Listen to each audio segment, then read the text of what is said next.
makes most women start a business? Is it passion, money, or freedom? Welcome to Female Founders, the podcast that takes you behind the scene with women who are founders and CEOs to help you start and scale a successful business of your own.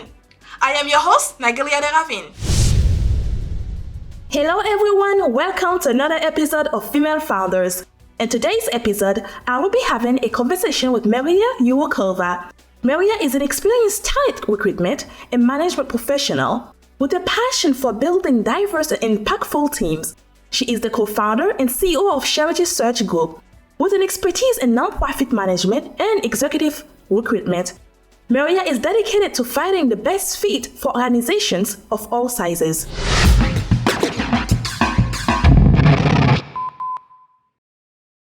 Mariya, can you tell us about your journey in the fundraising profession and how you become passionate about it? Yeah, I'm happy to. It's probably a long-winded answer, but I'll see if I can make it snappy for the purposes of this conversation. I think my journey in the nonprofit space, which is sort of what I focus my energies on, started a long time ago, I think in sort of first year university. I was looking for a summer job as a student, and I came across the fundraising office in my university, and they had a project where they were raising funds for a renovation of the library. And me being a little bit of the nerd that I am, I frequented the library a lot. So I thought that would be something I can be passionate about. And so I spent a long time in my student years fundraising for the renovation of the library. And then shortly after I graduated, maybe a couple of months, the said renovation of the library opened, and it was brand new and shiny and this bright space where students can get together. And there was this donor wall where they put the names of everyone who had contributed significantly towards the renovation of the library. And I spotted a name there that was a little bit distinct, that I remember a specific conversation with that donor that I had about that gift. And so I was able to see this full picture where my efforts directly impacted something that was very tangible, that was going to impact many students thereafter.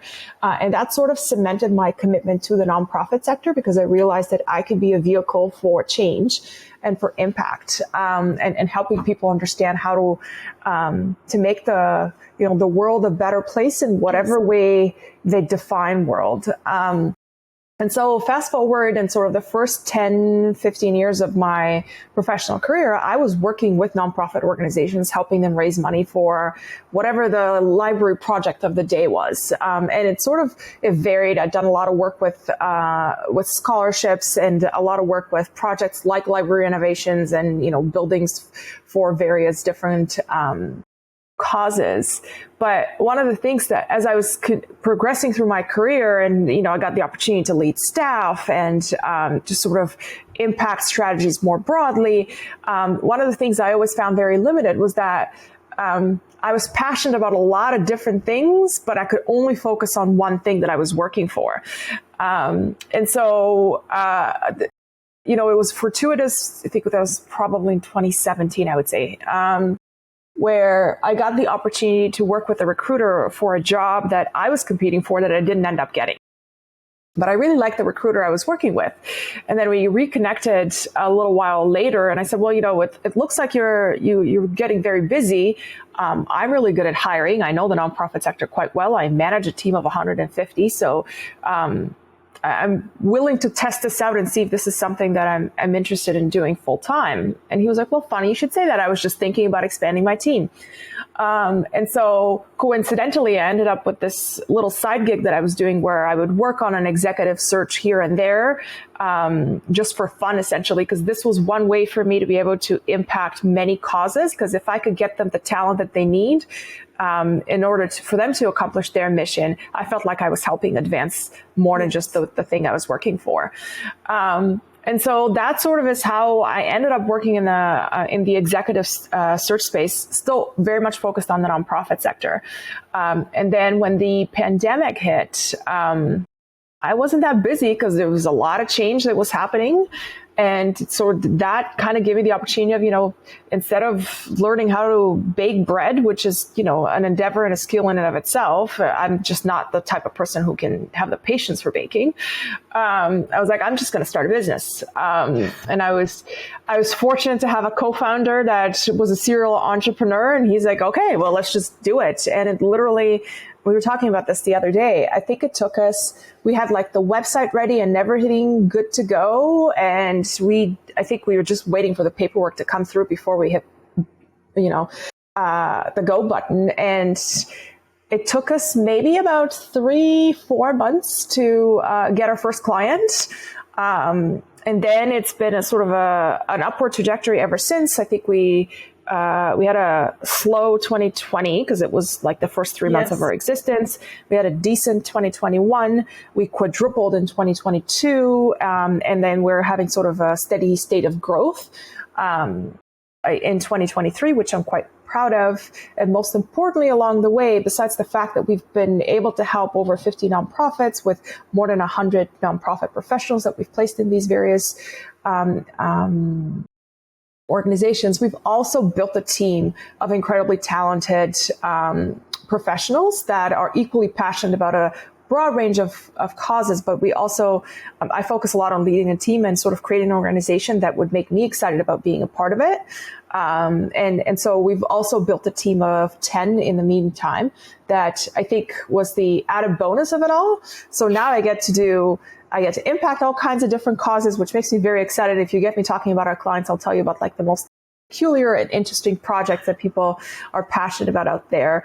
But then the bonus that I didn't expect to enjoy as much was the fact that we now have a very cohesive team that I'm very proud of, who's incredibly talented and incredibly easy to work with, which I very much appreciate. So whatever we advise our clients to try in the sort of how do you structure your organization and how do you attract talent, we test it on our own team first.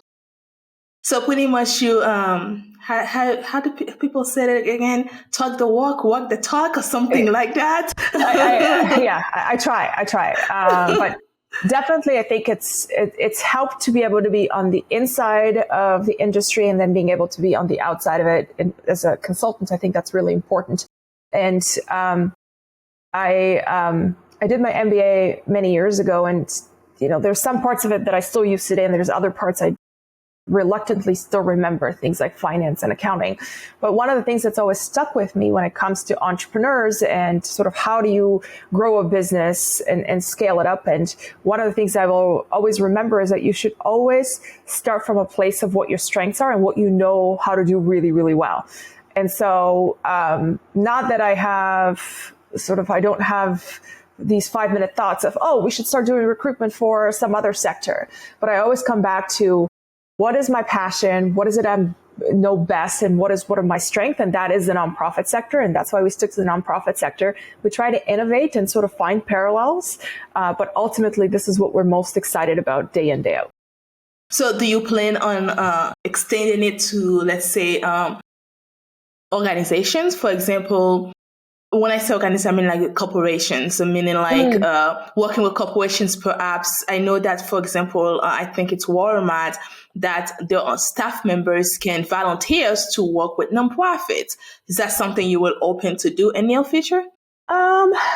So I think that, one of the reasons why I ended up in the nonprofit space in recruitment in particular is because I remember working with recruiters when I was in the nonprofit space. And occasionally I would end up working with a recruiter that was recruiting for, an IT or an engineering job and also a nonprofit job. And there was always that like part where they didn't quite know what they were talking about. And I never want to be that person for anybody else. And so I try to stick to what I know. And then sort of we've built a team of people that have all ran organizations themselves and all within the nonprofit space. So I think one of the things that our clients very much appreciate about us is the fact that we have walked the talk. And so they can level with us, and so can our candidates, because we know the space inside out.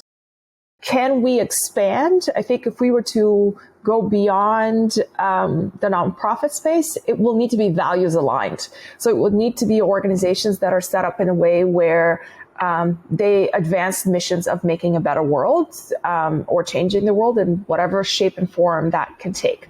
So I think social enterprises, for example, organizations that have a strong emphasis on diversity or women in technology, for example, that's the kind of stuff that, or I think they're called social benefit corporations in California, for example. That's probably where we would go next. But places like Walmart, with like huge corporations and brand recognition, I don't think are ever going to be our niche expertise. So now, when you were in college, because you said that that passion built up when you started working with in the university with the library. So did you switch your degree, or your degree focused in nonprofit or anything like that? Well, I think that's the most interesting part about the nonprofit sector is that about 99% of the people don't go to university to become a nonprofit professional. Usually everybody has sort of a different idea and they fall into being an executive director of a charity, for example, or being a fundraiser for it, or anything in between. So there wasn't really, even if I wanted to switch a degree, there wasn't really a degree to switch into. And I think that's also one of the reasons why recruiters are needed in this space, is because we don't have a natural talent pipeline that keeps bringing folks into the fold. And so every once in a while, for more senior roles or for more niche expertise roles, there's always a talent crunch because there isn't just enough pipeline. And not to mention the fact that nonprofits are very resource constrained. And so they don't have the opportunities that some other industries have to build a pipeline and to, do a whole bunch of summer internship programs or, hire new grads and invest in their training so they can actually build up their skills and be able to retain them. So that, I think, is also where we come in. So now, how do you make sure that, especially like you said, that there's no degrees, there's anything like that, you're going to go study to know how to run a nonprofit or things that you need to do within the nonprofit space. So how do you make sure that you have the right talent? I think that's... You have to do a couple of things, right? And it doesn't always work, just like with anything else. It has its ups and downs. And when it works, it's great. And sometimes it doesn't feel good when it doesn't. You just kind of have to keep numbers in perspective, I think. One of the things to keep in mind is that what's really important in the nonprofit sector in specific and how we approach the right talent is, are people authentically connected and passionate about the work that the organization does? Because, I have many passions and I'm interested in a whole bunch of things, but I've discovered over a long period of time that there's certain things I'm much more excited about talking about and doing the work than others, right? And I think that's one aspect of it. The other aspect of this is the context within which an organization operates. And this is sort of where I get in the weeds a little bit. Not all nonprofits are created equal.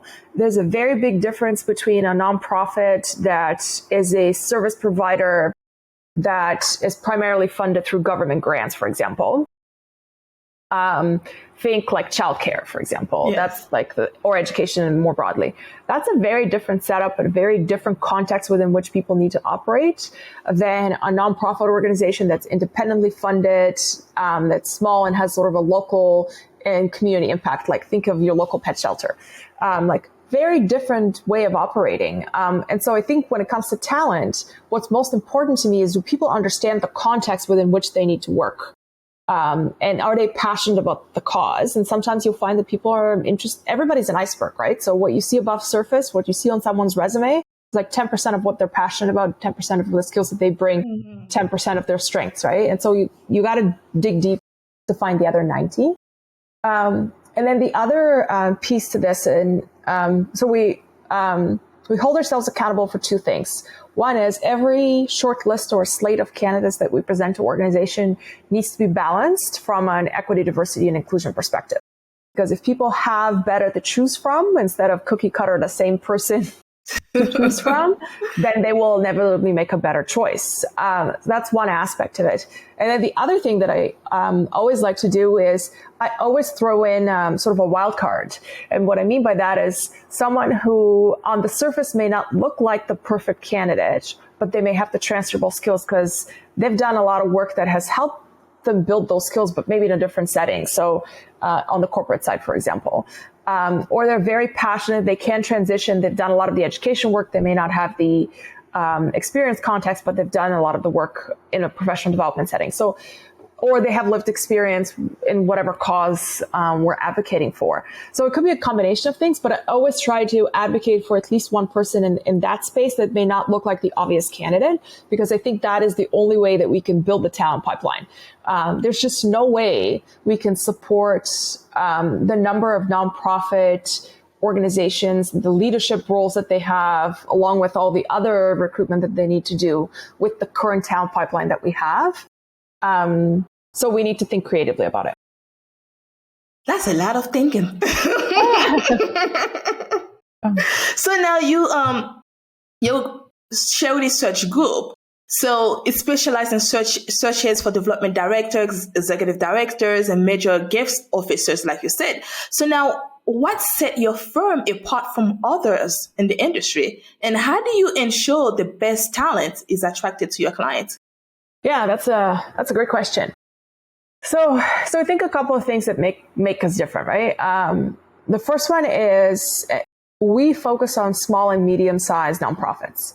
So if you are, I'm trying to think of like sort of the largest nonprofit, UNICEF, for argument's sake. We can pick on UNICEF, but you could throw in a whole bunch of other ones, right? You have the brand name recognition. People have like dreamed about working for your organization. They see your commercials everywhere, et cetera, et cetera, et cetera.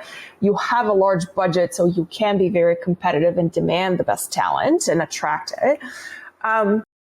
You usually don't utilize services like ours very much, right? Like, because candidates would naturally come to you.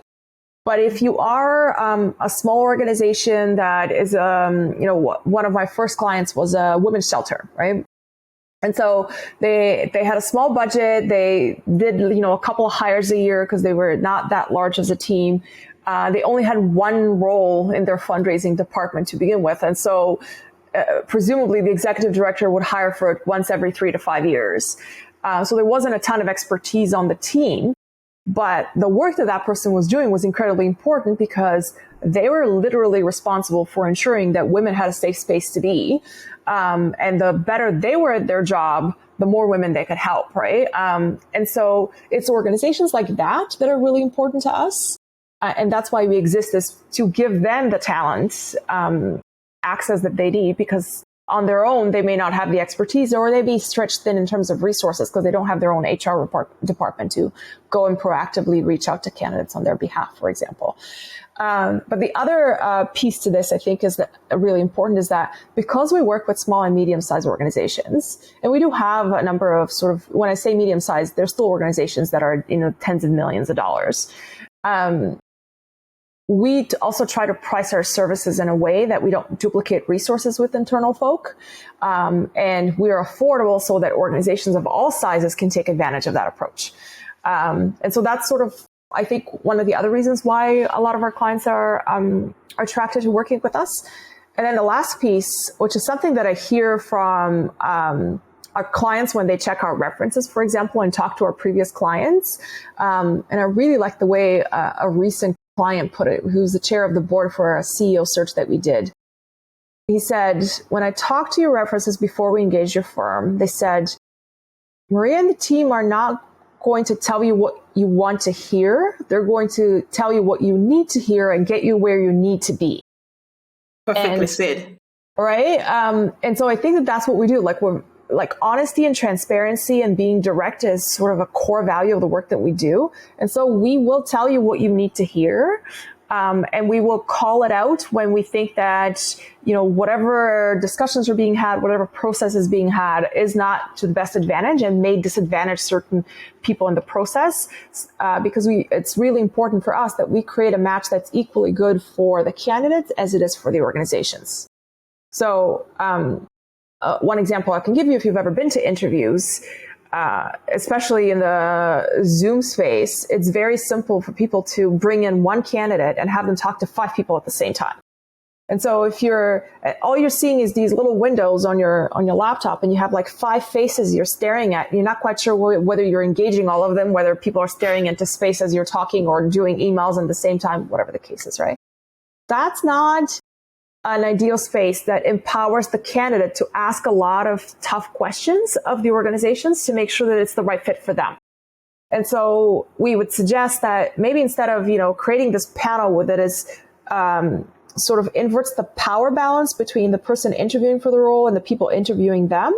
Let's try to have a series of intimate conversations in the beginning to give people an opportunity to ask questions, to have them a little bit more comfortable with the team so they don't feel like they have to make a great first impression with 5 people at the same time in a sort of a non-natural way, if you wish. As you're talking, I'm imagining this in my head, and I'm like, this is very frustrating for me. Right? I'll be closing that Zoom so fast. Exactly. And so it's the little things like that I think make us different, and that's sort of why a lot of people like to work with us.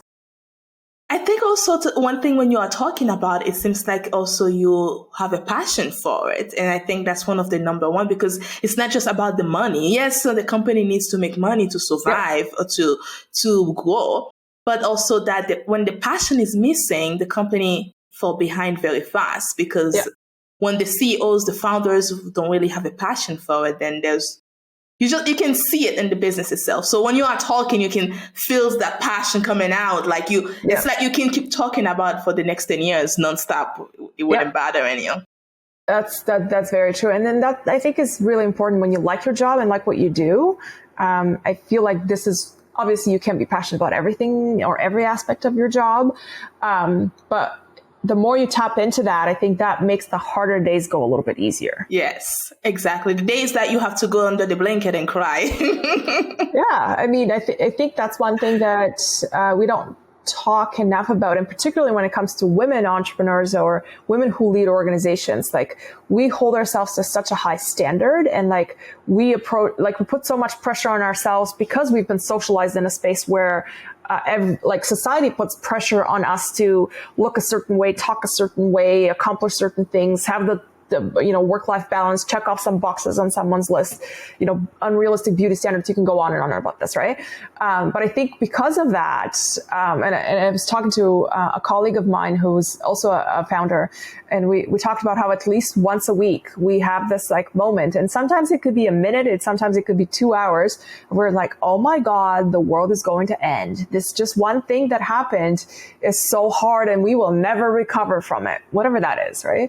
And then you just move on from it, and obviously you recover from it and everything's fine. But the pressure that you feel just doesn't go away. So you need to have something to tap into in those times.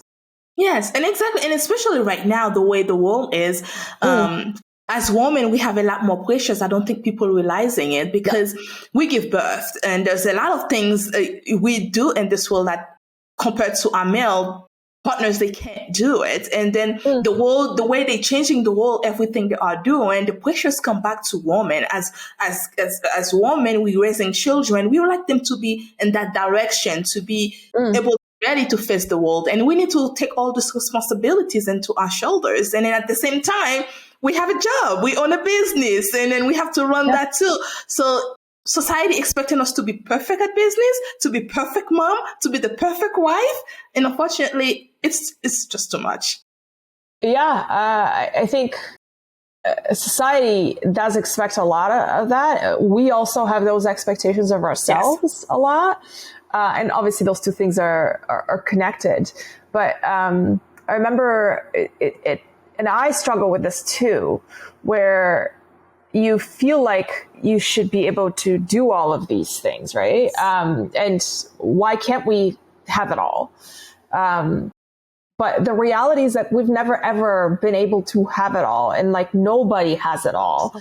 We do have all these people who seemingly have it all because we just don't know what's, under the surface.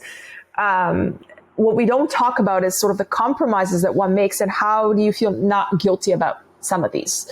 And I think this is what makes a little bit of a difference between women founders and leaders and male ones. So like an example I can give you is, I don't know if you caught the story, it was maybe a couple of months ago, of one of the original Google 7 employees decided to quit. And she was a woman. She was like, okay, she ran YouTube, like within the Google universe. I remember, yes. And then everybody was on her case of, oh my God, here's another woman who's like given up on corporate America. And, we have this gap, right?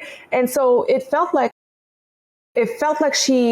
her deciding to walk away from running YouTube was somehow a defeat to like all women leaders out there, which, nobody in any stories that I read said, hey, this woman is very, very well off. She was, one out of the first 7 Google employees. You can calculate how many, stock options she has and where she's at. She's also taken YouTube from an unknown entity to probably one of the largest platforms for content creation out there. Yes. And she ran it very successfully for 10 years. Why should she have to do this again? Like, why can't she drive into the sunset? Like, there's so many founders on the male side that no one would question that they would do that. But again, I think it's a double standard as to what expectations are of women. And sort of particularly when it comes to family, how women's focus on family is perceived as opposed to men's focus on family. Right? Exactly. But I think that her decision is perhaps maybe we never think of it. Maybe she has health issues. It can be anything. Maybe she needs to be with families because it can be anything in this world. Why don't we question those first before we think like, oh, she's just leaving the woman hanging out there. She's just going to walk away from it. That's not the truth. Or maybe she has a really cool idea and she wants to start her own thing and, take over the world. Like that's okay too. Like, I don't think anybody's questioned why the other, 10 original Google employees have left, right? Yes. Let's start with the founders. The founders of Google walk away from Google. They did for a few years. They'd never been in office for a few years. No one never questioned that. Right, exactly. So now, what is your fundraising style and how does it contribute to your effectiveness in the field? Yeah, I think I was doing a talk in a business class not that long ago, and we were talking about sales and how when you are a founder, when you're an entrepreneur, it doesn't matter how good you are at what you do. If you can't sell your services or your product or whatever it is that you're trying to sell, you're not going to have a successful business. And so you have to get comfortable with sales. And the problem with sales is that it sort of nags at all of your insecurities because, rejection feels very personal and it always feels like you could have done a better job, or it always feels like everybody else is so much better at it than you are. And whatever your personal insecurities are, there's like the gremlin at the back that just keeps talking all the time. Oh, yeah. And I think fundraising in the beginning was a little bit like that for me. Like I wasn't entirely comfortable in that space. And I was really worried about how I was perceived by others and whether I was going to be successful or not. And I was constantly trying to find people that I could learn from, that I could imitate, and I could be like, oh, this is what a successful fundraiser looks like. And I think what I discovered is that it doesn't really matter what everybody else looks like and how they're approaching this work. I had to find something that was authentic to me. And I had to be like comfortable in my own skin in order to make other people comfortable with whatever the process is, right? And ultimately, it comes down to, like, are you a decent human being? Can you be naturally curious about people and what their story is? And figure out what is it they're trying to do and how and when you can help, and know sort of how to not overpromise and underdeliver. Because I have worked, and this is really important to me, and I think that translates a lot in the work that we do today. For example, I've worked with a lot of donors that were looking to create a legacy for someone that they lost, right? Mm. It's incredibly personal. People feel very strongly about how they need to memorialize their loved ones within the context of philanthropy. And so the last thing I would want is to promise the moon to a grieving mother who's lost a child and tell her that, yes, absolutely, we will do all of these great things and people will remember them in perpetuity and yada, yada, yada, right? I cannot do that to someone. I cannot promise so much, because if there is disappointment, because there's only so much I can control in the process, that would feel that much more dejecting to them. And so I think that you have to you have to be honest, and you have to approach things with integrity, and people will understand. And I think ultimately, even when they're incredibly low, even when things are coming from a tremendous place of passion, I think people appreciate honesty and appreciate being told, here's the confines within which we operate. And this is the best outcome that we can strive for. This is the most realistic one that we'll get. And, here's the bare minimum, so that they understand where they're at, because you can't just promise the moon. Some people try to. That's just setting everybody up for disappointment, I think. Unfortunately. Yeah. So now, how do you approach collaborating with boards and hiring managers to ensure the most suitable candidates are identified for success? Yeah, that's a good question. And I think what I've learned over time that I didn't know when I started this is that you have to reach a point where you know when to say no to a potential client. And I think sometimes boards can be that. So, for example, like one of the places that I go to for that is if the expectations that the board has are so unrealistic and there's going to be so much pressure on this potential hire, and there's a lot of rigidity around, well, we're not going to increase salary, we're not going to do this, we're not going to do that, then I really have to think twice about whether it's the right opportunity. But I like to work with clients that trust me, and I always ask them for 25% flexibility. So you will never get a unicorn that checks off all of your boxes. So let's talk about the 75% fit that is core, it's non-negotiable, it's going to set someone up for success. Now let's talk about the 25% that you're willing to compromise on, and how and what are we going to do to make sure that this person can grow into those 25% and they can be set up for success. And I think that's really important to think through those things, because if you just want everything, and you're unwilling to compromise, I think it's very difficult to create a good working relationship with an executive director that's going to come into this. And I think because we value diversity a lot, and sort of 50 to 60% of our leadership hires usually are BIPOC or members of the BIPOC community more broadly, it's really important to me that we set people up for success. So I don't like to put people in a position where they're tokenized, and I don't want to send them into an organization where they're not going to have the support in order to be successful, particularly when diversity has been such a big emphasis for organizations. And so in order to do that, you got to look for that flexibility. And if it's not there, or if people are not able to get there, I think that becomes really difficult sometimes.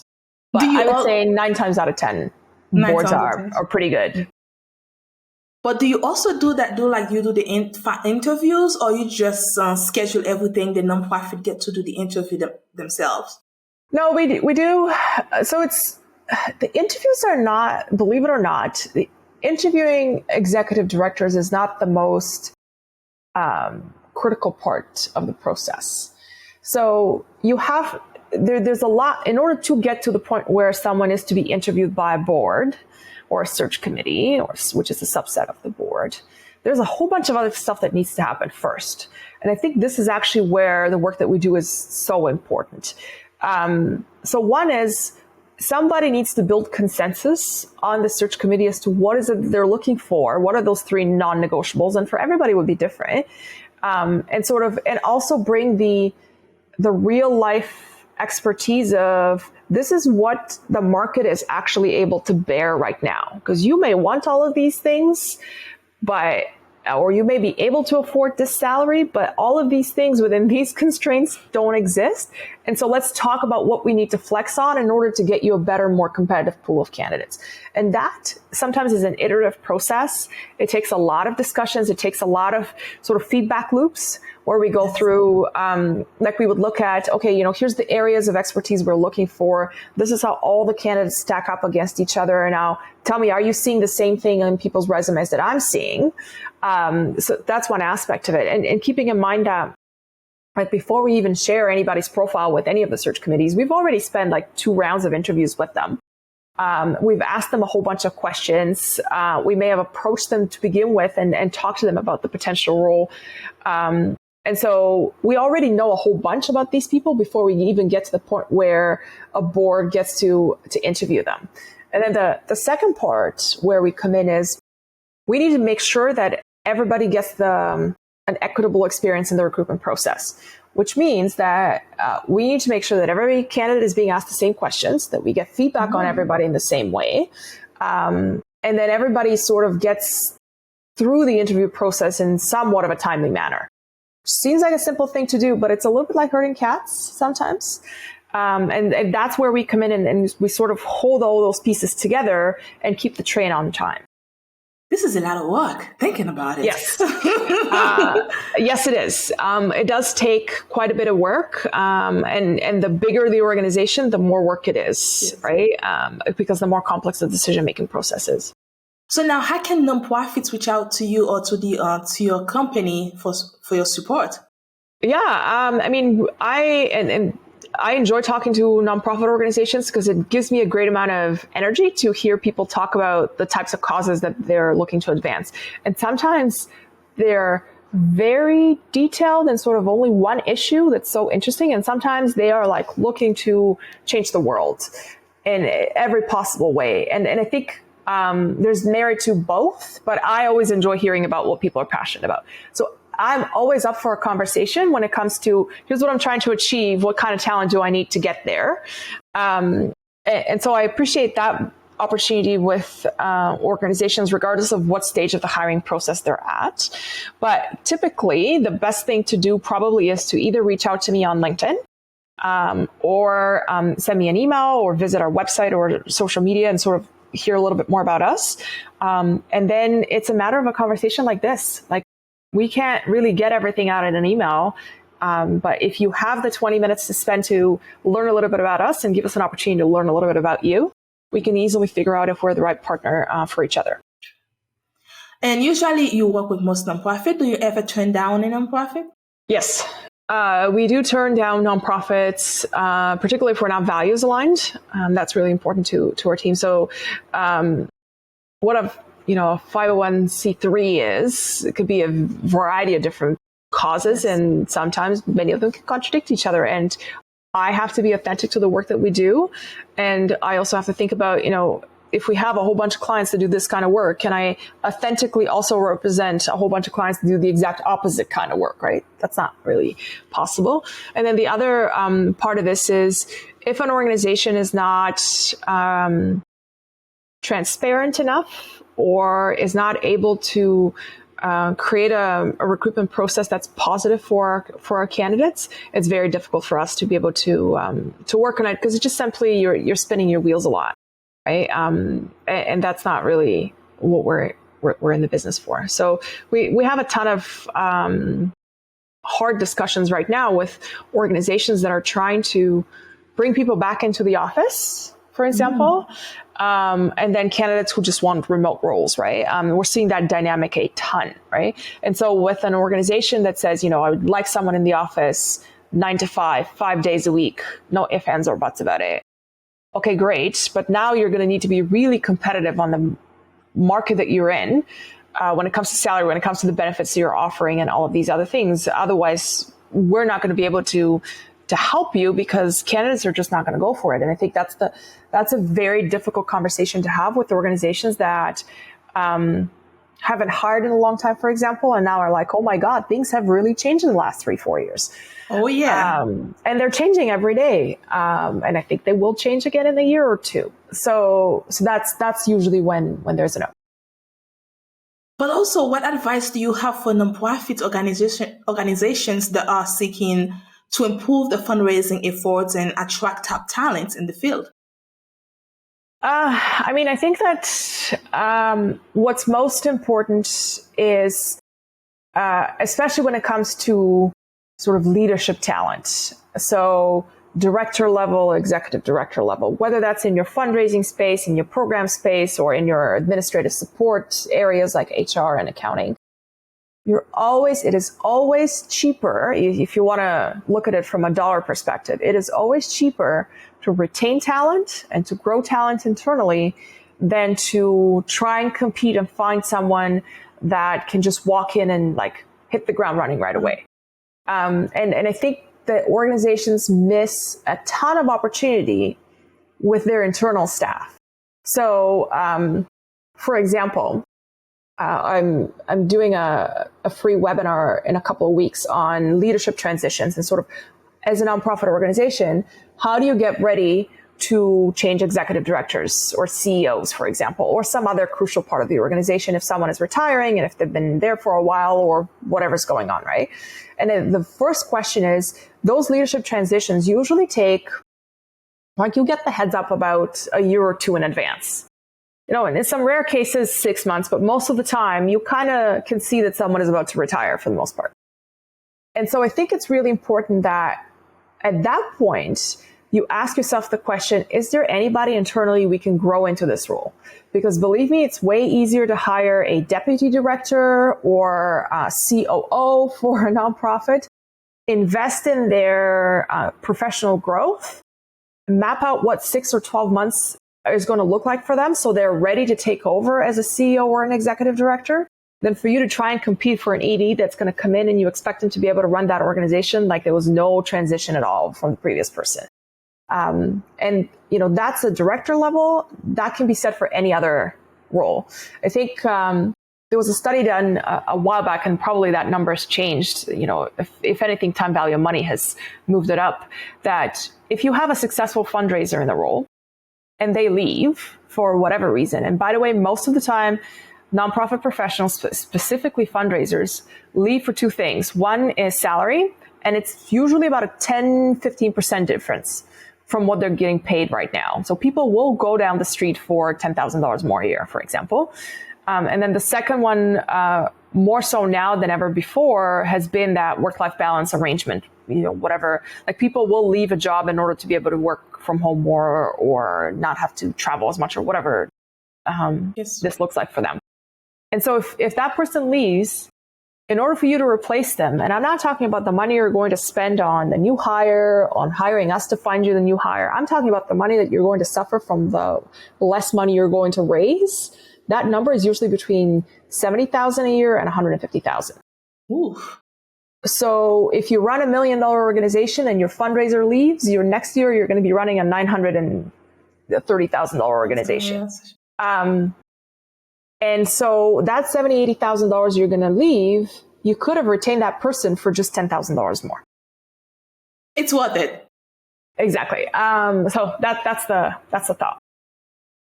So when it's now when it's come to the fundraising part, so you will always advise them to just keep that person and give that extra money. And also, one thing that you said that I find very cool as well. If someone stay within a nonprofit, especially when you work, a lot of people that work for nonprofits, they're not getting paid as much as they could get paid if they work for a corporation or somewhere else. That means they are very passionate about the job. They love the mission or the vision of the organization. Right.